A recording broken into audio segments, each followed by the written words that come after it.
Bakit nga ba magandang tumira dito sa Italy? Number one, transportation. Yung transportation dito, may choices ka kung metro, tram, bus, kahit malayo yung pupuntahan mo, parang ang lapit pa rin. Number two, health benefits. Pagpapacheck up sa doktor, libre.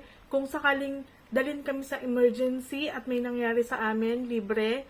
Wala kaming kailangang isipin na babayaran. Yung mga buntis dito kapag ka nanganak, libre din. Pangatlo, bonuses and benefits. Minsan may matatanggap ka na lang na bonus na hindi mo inaasahan. Minsan may refund ka. Yung mga ganon. Katulad ngayon, meron silang grocery na pinamigay. Bonus yon, ATM card na pwede mong ipang grocery. Number 4, priority nila dito yung mga bata. Yung mga bata dito, nakakatanggap sila ng financial assistance galing sa gobyerno at kung may special needs, mas pinangangalagaan nila yung bata at yung kapakanan nito. Number 5, crime rate. Dito mas mababa yung crime rate compare sa ibang bansa.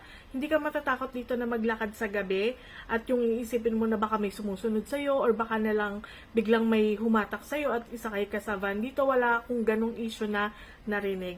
Kaya yon yung mga top 5 ko kung bakit nagustuhan kong tumira dito sa Italy.